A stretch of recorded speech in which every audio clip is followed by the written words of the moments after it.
Welcome to Data Science Perspectives. This series focuses on analytics and data science professionals from across industry to learn about how their career unfolded, what skills they look for when hiring, and what trends they think are coming next. I'm your host, Bill Franks. Let's get to it.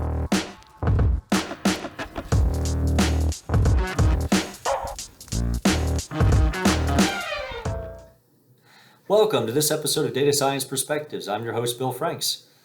Today, we're going to be joined by Rasmus Wegener from Bain Company, the management consulting firm. Rasmus and I first met, it's probably been 6 or 7 years ago now. He and I have just always kept in touch ever since. I think you'll find Rasmus brings a unique perspective to the analytics and data science world due to his extended work with senior executives through his management advisory consulting. He's seen how business leaders have begun to adopt analytics over the last few decades, as well as how that's led to business process and strategy changes. From his work in guiding these companies that he's worked with, he's truly had a top-down view of the rise of analytics in the past 10 to 20 years, and I think you're going to enjoy hearing from him today. He's got a master's in medical information from the University of Utah and a PhD in medical physics from the University of Tübingen over in Germany. And with that, let's welcome Rasmus to the show. Well, thanks for joining me on the show today, Rasmus. Thank you, Bill, for having me. It's a pleasure to see you again. You as well. And what I always like to start with is a question about how folks got into the world of analytics. And in your case, you went directly into management consulting from school at a time when not only was analytics not really a thing in business at large yet, but I'm assuming wasn't really a thing within your company yet either. So how did you end up getting into analytics in that environment? So now you make me become really old here. So in the 90s, when I finished up my career in academia, my work was fully related around Monte Carlo simulations as part of radiation treatment planning. And so there was as much data and as much analytics and heavy computing, I think, as it got in the regular academic environment, right? And so I brought that with me as a physicist with a math and computing background. So I always liked that topic. I always liked physics. I always liked math. I had a knack for that. And so that is what I did prior to consulting. And when I joined consulting, and Bain in particular, I joined a firm that prides itself, rightly so, that we are extremely data-driven, right? That's been part of our mission statement forever, and we are just working that way, in a very, very data-driven manner. Now, obviously, when I first had exposure to management consulting in '98, a lot of that was with folks who were learning to work with Excel, who had come from Lotus 1, 2, 3. And so some of the more modern tools that we used in academia were new to them.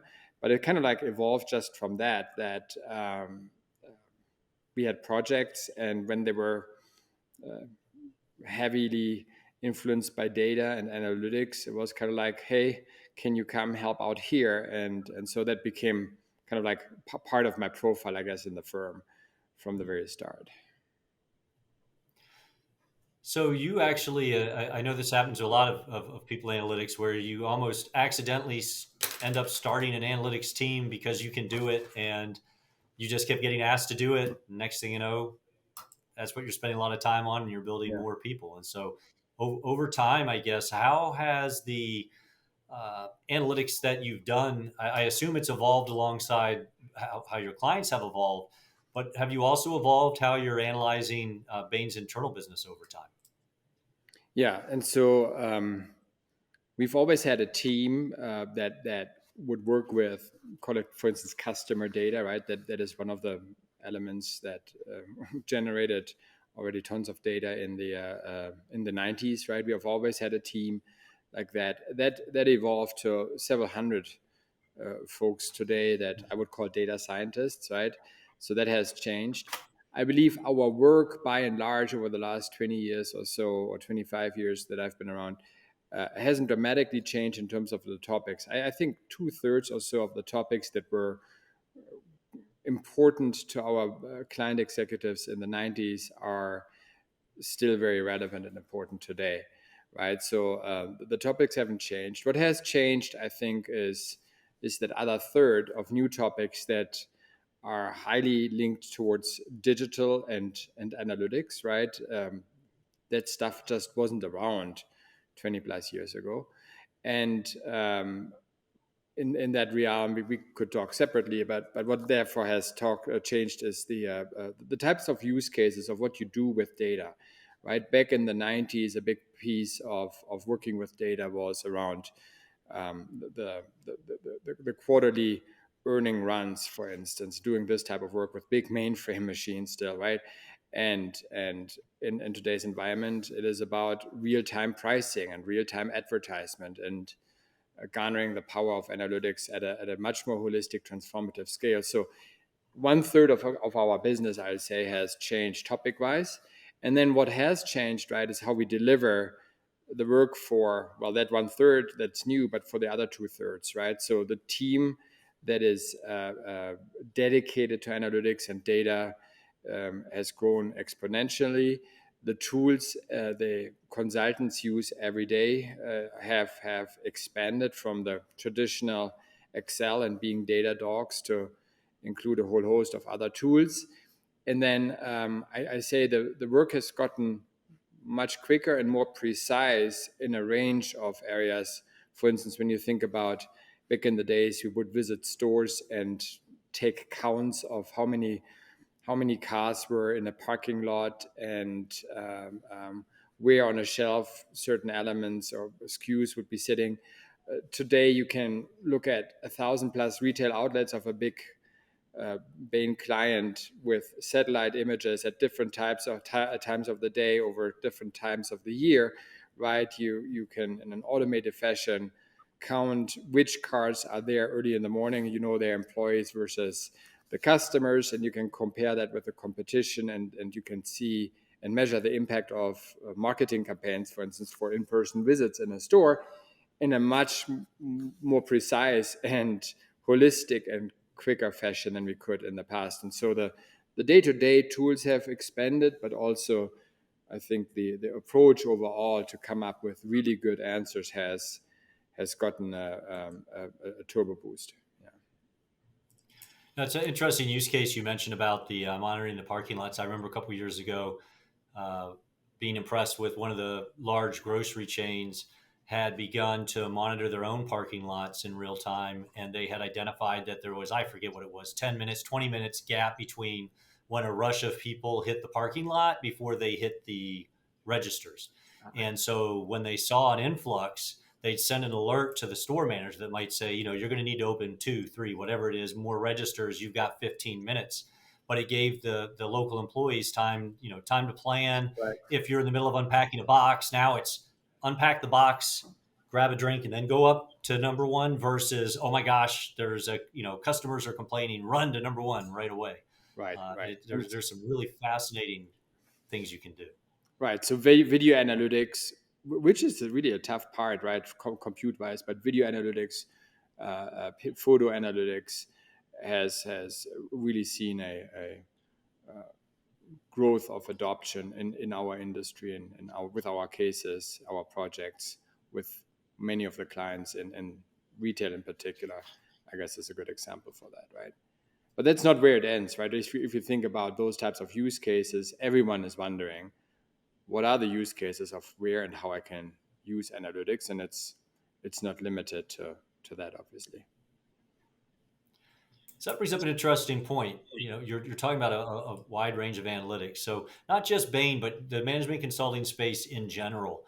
Is it now a virtual requirement that you have some type of analytics competency if you're going to get hired at the firms, or are the analytics still kind of in some of the special teams that focus on those projects, and you have people still getting hired that are completely non-analytical for more of the traditional strategy projects that you might do?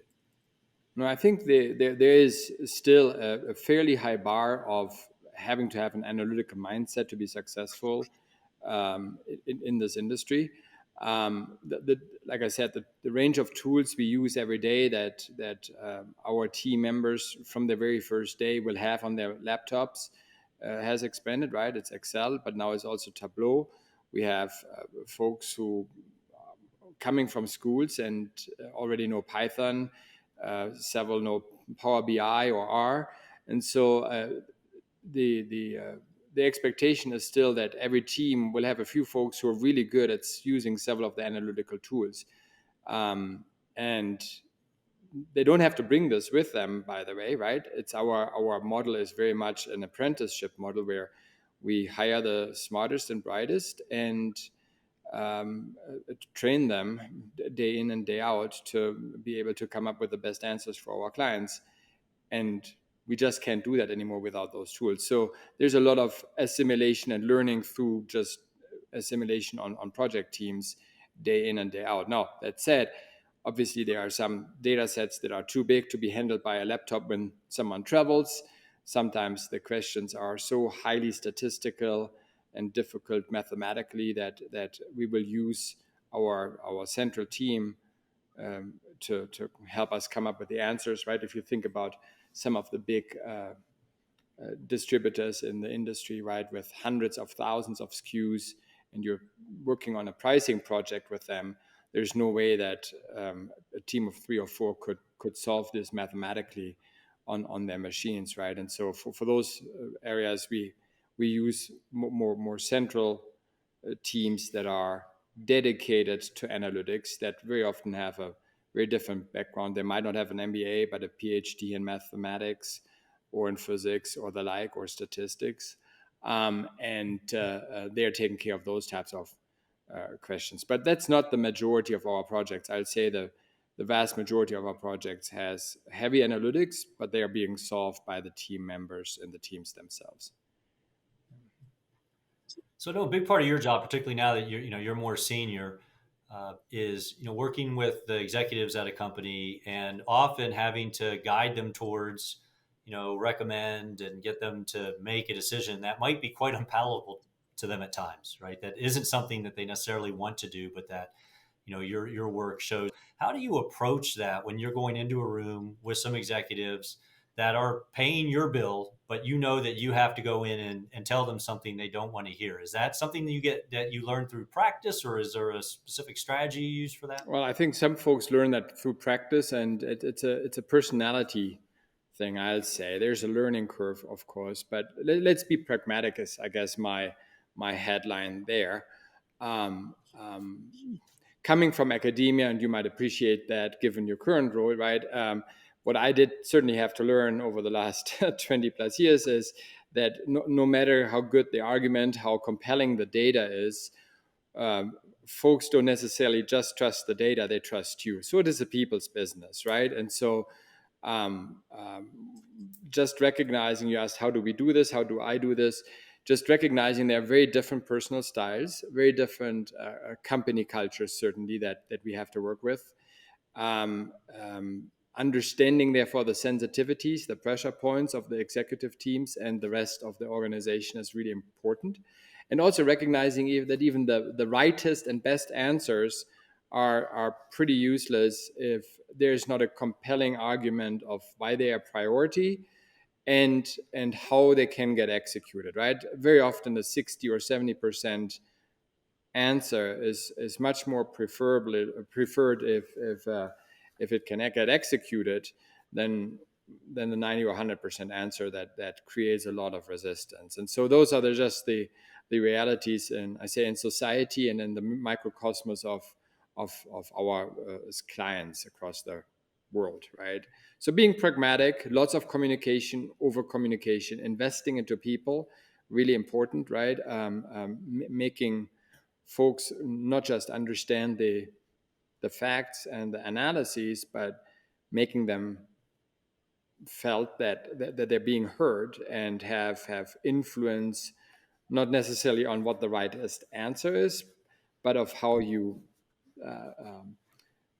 package the answer in such a way that it's um, coming down from the 90 or 100% right answer to the 60 or 70% answer that is digestible, and can get accepted and executed. I think those are things you learn over the years, and certainly some folks are quicker on that learning curve than others. But that's very central to, I think, our roles as consultants, and we cannot take away of that importance by having data analytics, right? They're still important, very, very important and central to what we do every day, but it doesn't take away from that people's component. And knowing, you personally end up spending more of your time at the upper layers of an organization, and I'm sure this has changed over the years, but today, as we sit here in 2022, what are the biggest complaints you hear from executives about the barriers they have in getting their organizations to actually adopt analytics and allow analytics to take a bigger role within their day-to-day decision making and operational processes? Yeah. So maybe the interesting thing there, the first one, is that it's typically not the executive team not wanting to have more analytics or more data, right? I think what we do see is that culture eats strategy for breakfast, and it also eats better analytics for breakfast, right? And so the question that I hear a lot is, okay, when we have the right answer of how can we use that to influence the dialogue rather than to create an answer that is just the piece of analytics. So that part, culture change of an organization, is still, I say, top number 1 or 2 or 3, maybe in some organizations, priority for most senior executives. And then the barriers to getting more out of analytics, that path to value, is challenged, of course, by the question around, do we have the talent to drive this type of analytics in perpetuity after a consultant leaves, right? So there's a talent question. There then is a question of, well, how do you anchor better analytics in the everyday work? And then thirdly, what is that path to value to say, well, investing into analytics, into better analytics, into better insights, it's actually worth it, versus the many other priorities an organization has, right?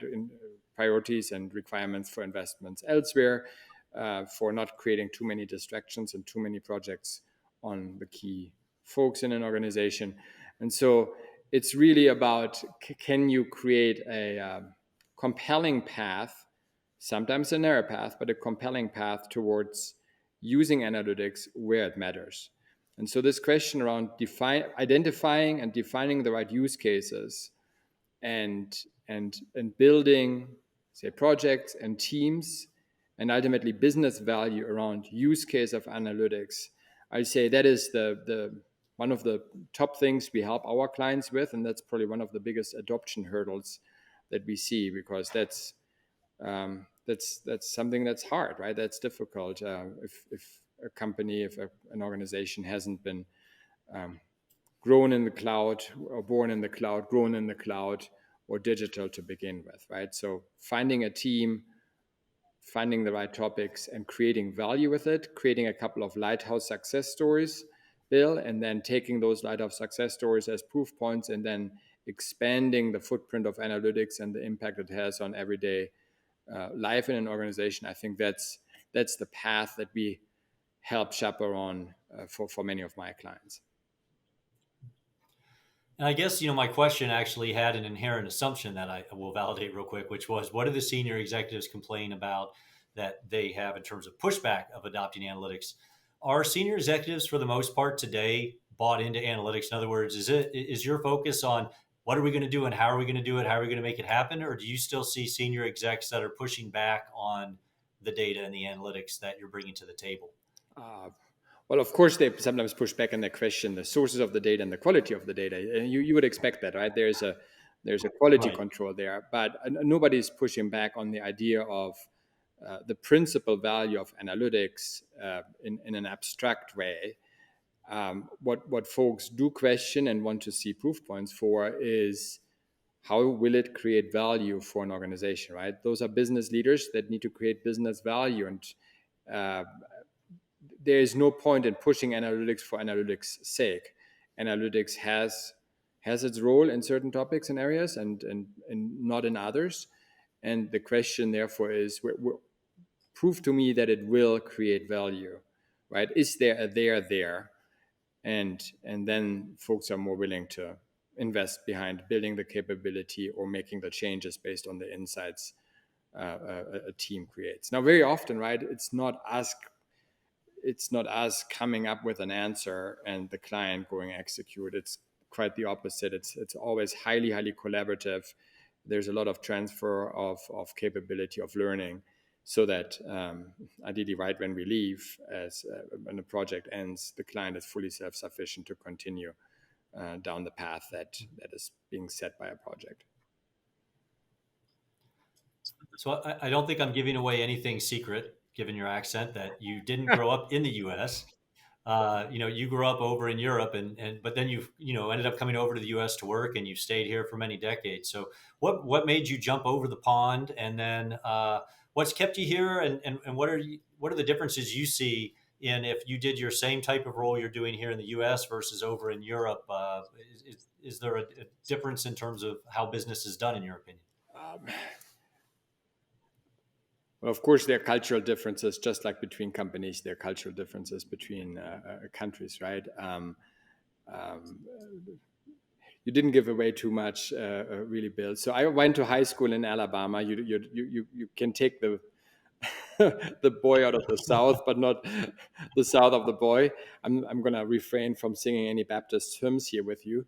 But my wife has a PhD in American literature, so working in the United States or coming back always was high on our list. I will say that in our global world, how business leaders think, their priorities, the care for their teams, um, those things are all very similar, really. I've been very lucky that the senior executives we work with, that I work with, and the teams that I work with, they're all very driven. They're all change oriented. They all want to learn. They're all very highly collaborative with us. And in the last several years, whether that's been with you and your former team, or other global client engagements that I've led and had the pleasure of working with, those are global teams. There's not much difference in terms of do you work with a German or do you work with an American or someone from Singapore, frankly.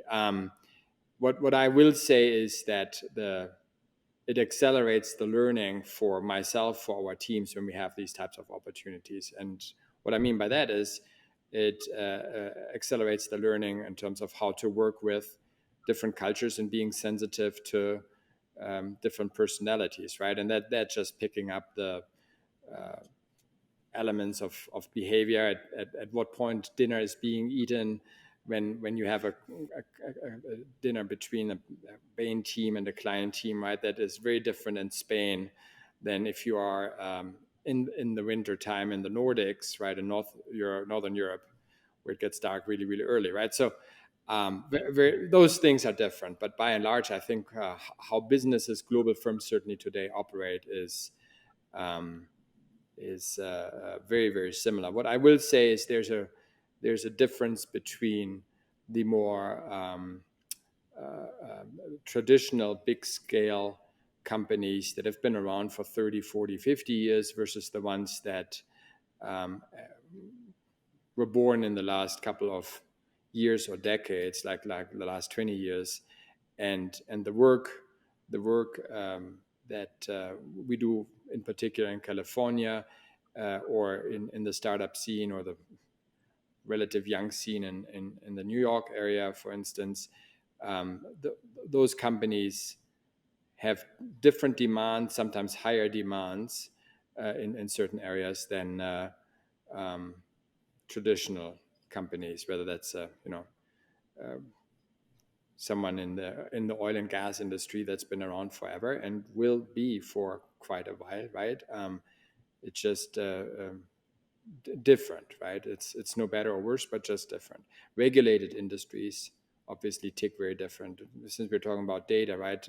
Knowing what you can and cannot do if you're working in a regulated industry like healthcare is really important, right? And of course, data and privacy laws in Europe are very different from the United States. So being very aware of that and getting good advice of how do you deal with, well, those, first of all, being aware that there could be differences, identifying those and being aware what to do with those is important as well, right? So those are learnings that come by working globally, but it's not so much about differences with executive teams and their teams. So one quick question for you is just if you had to name one thing that you wish someone had told you when you were in school before you started working that you've come to fully understand through experience, what would that be?